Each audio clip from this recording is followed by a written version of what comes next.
Hey, Mr. McDuffie, can you get me all right? Come on, Jack. Yeah, I got you, boss. How you doing? I'm great. How are you? Thank you so much for coming on. I really appreciate it. You got it, man. You got it, man. No problem at all. How are you? I'm good, man. How about yourself? What are you up to today? Other than work, getting this work in. Yeah, just basically this. I have another interview at 10 o'clock. Well, I'm on the Pacific time, so I'm out here in California. So right now for me, it's 8. I have another one at 10. And then my buddy's coming over. I don't really see him that often. How about you? What you up to today? I've got a few recordings today, starting with this one here at 11. I've got one at 1. We're going, I got to be in the studio at 2:30. And then we've got a 8 o'clock recording from somebody from the West Coast as well. Awesome. That's cool. How's the summer treating you other than busy? It's hot, man. You know, as it is everywhere, right? How, Incredibly hot. how high is it getting up to? Well, here it usually gets to mid 90s, but the heat index is probably 105, maybe. Wow, because of humidity, right? Yeah, yeah. Where are you at out west? I'm in San Jose, California. It's about an hour south of San Francisco. It got 100 here yesterday, so Yeah, buddy. it's hot out here Golly. too. Yeah, it's ridiculous, man. I don't like the heat. I'm not a huge fan of it. It drives me insane. For sure, for sure. So, are you local to Miami? Like, have you lived there for like pretty much your entire life, or No, just I just came here when I got drafted by the Dolphins. okay? And you've Yeah, lived ever since. ever since. Yeah, I'm from Ohio, man. I'm not going back, Jack. So you love the area. You love the tropic. You I do. I'm used to it now. It was tough at first, but I love it now, though. You know what I mean? So awesome. Anyway, I don't want to waste too much of your time. I know your time's super valuable. So if you don't mind, I'm going to get started. let's do it. All right. Perfect. Thank you so much again for coming on. I really appreciate your time. This is a true honor to interview you. So my first question is obviously you're very accomplished. 8 years in the NFL with over 5,000 career receiving yards and the 1998 NFL receptions leader. What do you feel though is your greatest accomplishment both on and off the field? Well, I think on the field, just being able to get these 8, actually, it's officially 9 because my last year I didn't play, but the NFL gave me credit for it. So I'll take it. Um, when the life expectancy in the NFL is like 3 years and you get to 9, that's beating all the odds, especially for a guy that's, my size is not as big or strong as fast as a lot of these other guys, but found a way to get it done on the field. But I think that was probably the best thing, and being a part of some historic times, but didn't get a lot done as a team. That was a little bit tough. Off the field, I think is what is more important. I think that the community has embraced me so much, and I've embraced this community so much, and being able to do all the charity work that we do, all the relationships that I've developed around the community. And before we started this, we talked about I'm from Ohio, I'm not going back. I think being down here this is my home. I've been down here most of my life, and people in this community have been great to me and my family. Yeah, so it's just so great to hear about like a community and a player such as yourself just being community being welcome and the player giving back, right? And that's such a beautiful thing to hear about. That's like what we all want to see from pretty much everybody, especially the people that we look up to, like the athletes. So thank you for giving back to the community. Obviously, it's a huge help. I don't live in Miami, but I imagine they love you over there. So Yeah, they thank haven't kicked you. me out yet, Jack. They haven't kicked me out yet, so we're good. Are you surprised by that or no? No, no, no. They've been great from day one, man, all the way to today. So we're good. And between you and me off the record, when you were entering the draft, obviously you were a first round pick. Were you thinking Dolphins or was it another team that you were hoping you would get to play for? Well, like I said, I'm from Ohio, so I was hoping. I'm from Cleveland, Ohio, so I was thinking Browns or hoping Browns. Maybe even I didn't mind going to the Bengals. I went to Penn State, so I didn't mind the Eagles or the Steelers. Or if I didn't get any of those things, I wanted warm. So I got warm. You You know what got I mean? one. I got Dan Marino, I got Don Shula, and I got warm. So it worked out great for a wide receiver. Yeah, man. Obviously, you were very successful, so I think no regrets, right? No, zero Oh, regrets. I mean, there's some places that that I might have had more success in football because those teams have more success, but hell, I still get to come back to warm weather all the time, bro. No matter what happens, I get to come back to some great weather yeah. I mean, that's always a comfort, right? for Um, sure. my next question is, all of us at some point in our lives look back and think about something that we could have changed or done differently. Obviously, you made it to the top in the NFL and you enjoyed a very successful career. I'm curious though, anything you would have changed? You know what? It's so funny because I always talk about the whys in the road. you know what I mean, and growing up as a kid and the things that led me to where I am now. And, you know, there's a lot of guys that I played with or played against that were probably better players or better athletes than myself, but they chose the wrong direction on that Y in the road. And Yeah. I was just lucky and blessed that, I mean, there's obviously some, you know, some obstacles along the way, but for me, I was able to, for the most part, navigate, and my mom helped me navigate, and my uncle helped me navigate through some tough times where I was always on the right path for the most part. And I think that was it. Going back and change, I mean, look, I didn't know what I was doing until I got the direction from my family. I said I grew up in Cleveland, but I was born in a small town in Marion, Ohio. My family, you know, moved to Cleveland. I didn't want to go, but they made me go. One of the best decisions ever happened to me, right? And so I get up to Cleveland, I'm not happy, and then I'm happy again. Then my mom makes me change schools. Again, I'm upset about it. You know, I went to end up going to a private school. I was upset at the beginning. One of the best things that ever happened to me when I got there. Enjoyed it, everything about it. And so a lot of my choices weren't mine at the beginning, you know. And of course, you know, my parents made the best decisions for me. My uncle and my mom. I grew up with just my mom, and my uncle was like my father growing up. Made some great decisions for me. The only big decision I had to make in my life, you know, before I was 21 was what school I was going to go to, you know, what college I was going to go to. My mom wanted me to go to Notre Dame. I wanted to go to Penn State. Ohio State was always my favorite, but for other reasons, I wasn't going there.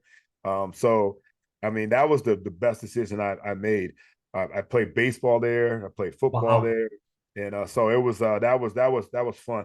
Only thing you talk about some things that might have changed. I might have focused a little bit more on baseball a little bit longer. I only played there for a couple years, and I concentrated strictly on football. But if I'd have played a couple more years in baseball, I might have. Who knows if I'd have played for the Dolphins or if I might have been playing for the Marlins? Who knows? Yeah. So is that something that in college you actually considered was thinking about going pro in baseball too? Yeah, I got drafted by the California Angels in my sophomore year at Penn State, in the Wow. 41st round, and they came in town and we had a talk. And you know, I didn't know if I was ready to go on that baseball grind. I didn't have the love for baseball at that point that I have for football. And if you don't love it at that level at that time of your life, then it's not going to work out for you. No. So that's when I decided to focus strictly on football. Yeah. I mean, especially like any sport, you could be a great athlete, right? But the point is like, I know it sounds cliche, but what's the point if you're not enjoying it? You know what I mean? Correct. Like, Correct. Yeah, you get to that point, man. It's not even at times not it's not fun anymore. You yeah, know, and growing up playing sports is fun. It really is. And you yeah, go out there, you're hanging out with your buddies. But once you get to a certain level, it becomes, you know, after college, especially, it's work. And even in college, it's work because you have so many guys that are just as good, just as fast, just as big. Always got younger guys coming in trying to take your position. You know, so it's tough. So it's more of a grind. And if you don't have that love and that passion for it, then it's more work than it is a game for you. yeah. And if you're not having fun, also, it also kind of caps how much you're going to be able to do on the field Right. because you're not going to have as much passion for it. You're not going to be working as hard, right? That's So, right. That's right. but I thought it was cute how you mentioned your mom was making a lot of decisions for you, and it just reminds me of what my mom always says: "Mama knows best. Don't ask questions, just listen." That's it. And you know what? I have that. It's so funny you say that because my kids, you know, they question everything I say. I said, buddies, just listen. You know, I have a 21 and a 15-year-old boys, you know, and they just don't, you know, just listen. I'm telling you, I've been there, I've done that. And then, you know, they come back later. They'll never admit that I was right, but you can tell by the look on their face that they know I'm right. You know what I mean, Jack? So yeah, mom, and parents always know best because they've been there and done that. Yeah, my brother and I. You said yours are 21 and 15. Yeah, Yeah, my brother and I are 21 and 16, and we did, pretty much the same thing. It's always like we listen and then we go talk amongst ourselves, like, what do they have us doing that for? But in the end, it always works out, that's right. That's right. So, and also, do you kind of like, as a parent now, kind of look back and think like, kind of model yourself after your mother as a parent and think like, damn, she was right the whole time? Like, Yeah, yeah, yeah. And you know what? And she knows it too. My mom passed about 10 years ago. oh, I'm Um, sorry to hear that. but yeah, she knows it too, man. She's probably looking down like, see, I told you, you know, she's telling me I told you so on a lot of things right now. Because you know, I learned life through my mom, the hard work, dedication, education, you know, discipline, um, you know, being a man of your word, you know, or a woman of her word. My mom is beloved by everybody, man, because and that's more important than anything. Not, being a football player, a good football player, but being a good person. And that was always, always important for her to instill in me to be good to people because football is going to be over 8, 9 years, whatever it might be. And then you still got the rest of your life. Now, what have you done before that to cultivate relationships, friendships, and how do people perceive you at that point? There's some guys that I played with that were such jerks that Yeah. after football, I don't know what they're going to do, unless they made a bunch of money and can work for themselves. They haven't developed any relationships because of what type of people they were. So I think it's way more important to be good people and develop great relationships than it was to be a great athlete. And I got that from my mom. Yeah, again, I'm so sorry for your loss. I'm sure she's smiling down on you. That's, just from what I've gotten from you in this 10-minute interview, it sounds like she was just really a saint. Yeah, Um, definitely. yeah, so my next question would be, I'm curious, how did the experience of playing in the NFL differ from the different levels of competition that you experienced at Penn State and other places, just like the atmosphere, the pressure, and all the other factors? Oh yeah, well, it became a whole different game. You know, I think everybody that played in the NFL was a man, growing up all the way through high school. And then they get those opportunities to go to college and play at some pretty big colleges. But for me, like I mean, I can remember back to my Pee Wee football days, to my middle school football days, to my high school football days, where I was the guy on our team. All the way through. A lot of success, a lot of touchdowns, a lot of even interceptions playing defense. Then you get to college, and you're back. You're at the bottom, really. When I was 10, I was playing with 12-year-olds in football. But when I got to college as a freshman, you're really going there and you're really dealing with grown men at that point. Yeah. As college is, you go from a boy to a man in college. And I was still a boy, and I was walking at, and I was playing against some grown men still, 22. I'm 17, 18 years old. You're 21, 22. Like, I mean, that's a huge difference. You talk about you and your brother, I mean, the maturity levels are completely different at that point. Yeah, exactly. Don't Exactly. remind me. Yeah, yeah. And so that was a huge adjustment, man. And you kind of start at the bottom where I've never ever really started at the bottom. In college was where I was, and then working my way up to being a man, being a team captain, being a guy that had an opportunity to be drafted in the first round. But it took some time, man. And then when I got to the pros, I played at Penn State. I'm thinking, all right, I'm ready for this. You don't realize how much a bigger jump it is from college to the pro game until you get in there and you're really playing with really grown men, Yeah. grown ass men, I call them, Jack, and then their whole motivation is completely different. For me, going in there as a youngin', no kids, no wife, no anything, I was just, I'm just happy go lucky.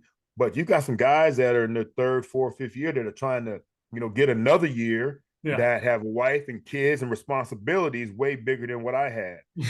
So that was eye opening, man. And you got these guys in practice that are trying to beat you down and what I mean, rough you up. And you got to think about it. Well, these guys are fighting for another year in this league to provide for their families, man. So I always joke now, and I joke then too. It's like there's only two fun days in football, in pro football, and that's Sundays and paydays. And so I mean, so these guys, I understand what they were fighting for, and it's a whole different world, man. It really is. It went from a game to work and a job, Yeah. when I got to the pro Really level. fast, right? Yeah, real fast. So my question is like, this is both on what you were just talking about and what you're talking about earlier, how you mentioned how you weren't always the biggest, fastest, strongest guy. Like my question is, that's not easy as an athlete. What kept you going? Oh man, my heart, man. I mean, my heart and desire and will to win, and I compete in every single thing. My kids get so mad at me now because I'll compete. We're playing anything, cards, dominoes.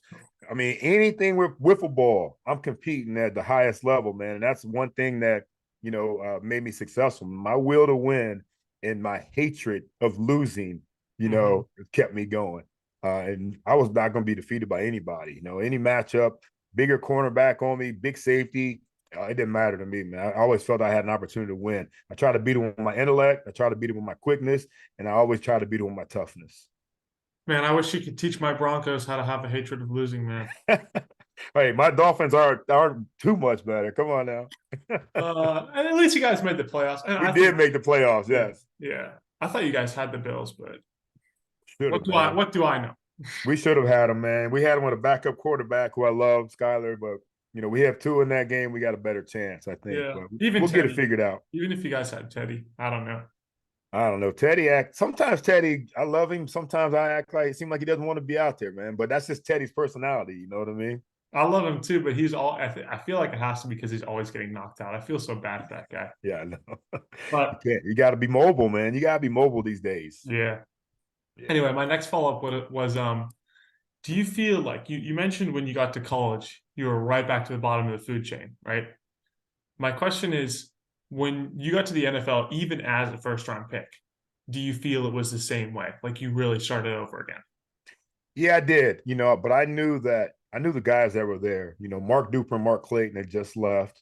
Duper was still there, but we traded for Irvin Fryer and Mark Ingram. We had a bunch of veteran guys that were on the team, so I knew that there was very little chance that I would get a lot of burn at wide receiver. But they really brought me in to get me started as a return guy. So I returned punts and kickoffs. Yeah. At the beginning, just kind of earn my stripes.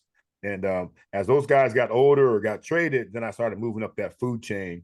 As a wide receiver, starting off, probably the sixth wide receiver. Then I was up to number 4. Then I was at number 3. And a lot of times now, and even when we were playing, we had 3 wide receiver sets a lot. So I was getting a lot of playing time at that point, still returning kicks. And then once we lost Mark Ingram, I became 1 and 2 with me and Irvin Fryer. And then once Irvin Fryer left, I became number 1, and then all the other guys came in as number 2. So it just started. I started working my way up that ladder, and I think my longevity had to do with a lot of from knock on wood, staying healthy, and then of course my knowledge of the game and my rapport I had with Dan Marino. Yeah, I mean, and how gratifying does that feel after working at those every single practice, every year, just being a return man at the start, and then slowly making your way up the depth chart? How gratifying does that feel to finally be at the top of the chart and be like, my position is like completely safe, like I have nothing to worry about, like this team utilizes me the way that they know I can be used. How good does that feel after all those years of working for it? Well, I'm gonna tell you this, Jack. You never feel safe. You're never comfortable. You Really? never know if you made it. So you always got to stay hungry and humble, man. Because I'm gonna tell you, every single year they're drafting somebody that come take your place. And he's always gonna be younger, stronger, faster. The older I get, the younger that draft class always stays the same age. And then so and during the year, I mean, it's crazy. You'll be looking out the window and you'll see a whole bunch of wide receivers working out, on a Tuesday during the season. You're like, well, whose job's in jeopardy here? You're worried about your friends that are in your position, but you got to worry about yourself as well. So you should never ever feel like you've made it, because once you stop that grind, once you stop, striving to get better, and achieving, that's when you'll be overtaken by somebody else, man. So I never felt comfortable. And I know some Hall of Famers that never felt comfortable one day of their life in the NFL. And is that a common theme that you've seen in a lot of players who didn't really pan out? Is that they got comfortable? Way too comfortable. Didn't work as hard. Got there, tried to live a lifestyle that didn't work out for them. But yeah, the comfort level that some people get, and it's bad. They're trying to do a little too much, help out too many people, or whatever, which I try to do as well. But I was trying to just grind. I was just always working. But some guys do get in there and they get a little too comfortable. And next thing you know, they're out of the league in less than 3 years. Well, and you play with guys who you could just tell pretty much would be gone in a couple of years just based off the way they. Yeah, super talented guys. Didn't work hard in the off season. Slept in meetings, things like that. There's one meeting we had where we had 6 receivers in there and 5 of them were asleep. I was the only one that was awake. And Marino looked back and looked at me, and then that's when we really realized that whenever it's time to go, whenever it's a crunch time situation, he's going to throw it to me because I knew what I was doing. I was always paying attention. I was alert. I made sure that I stayed close to him because I mean, if you're a wide receiver, stay close to Dan the man, right? Yeah, Make sure you're awake when he's looking around. especially a guy that caliber too. But any Yeah, quarterback, really, that's the guy who's someone has to throw you the ball for you to get it, right? for So, sure, for sure. I bring him coffee, whatever, donuts, whatever he needed, man. um, I have one more question before you spend the time. If not, I completely understand. Oh yeah, let's go. Okay. Just kind of on a more like light note, favorite and least favorite part of playing in the National Football League? I think I mentioned the favorite parts were um, Sundays and paydays, but also the locker room, man. The camaraderie, that's what we miss more than anything, man, is being able to hang out with the guys. Even now when I do our Fish Tank podcast, when I have the players on, it's more about what we talk about, some anecdotes and stories and, giving each other a hard time. That's how you get through the days. There's some dog days when it comes to football.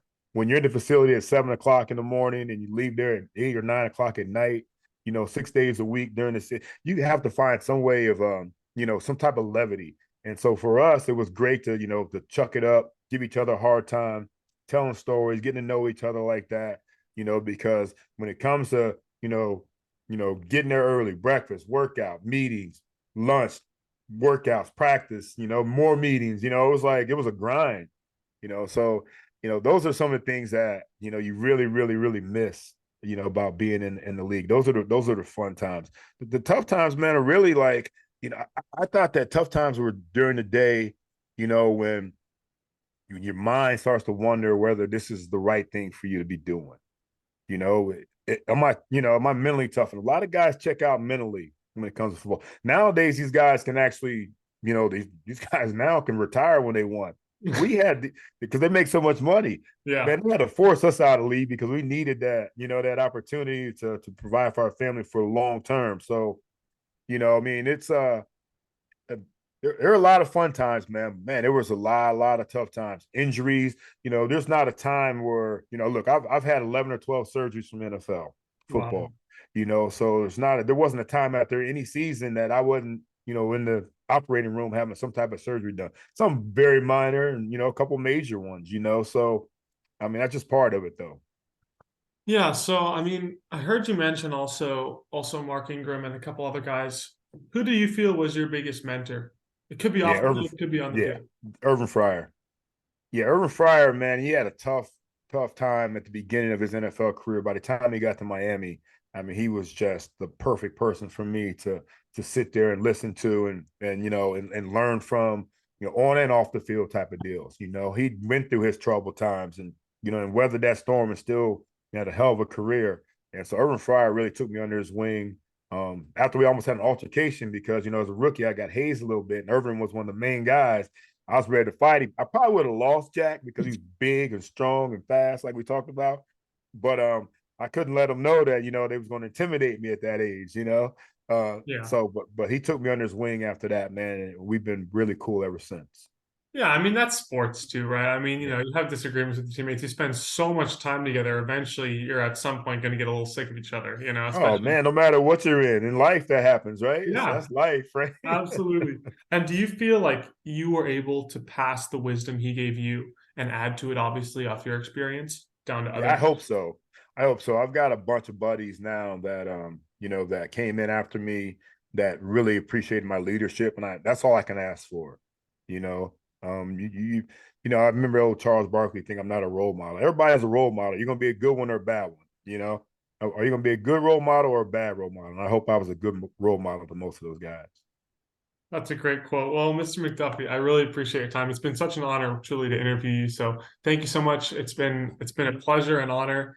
And I hope to connect at some point down the road as well. I hope it cools down in there in Miami for you. Yeah, you too, man. You're the one having the heat wave. You got to worry about yourself, bro. I Yeah, but appreciate you, man. it's humid for you. For me, it's nice and dry out here. All right, all right, all right. Thank you so much again. I really Hey, thanks appreciate for having me on, man. it. God bless. Take care.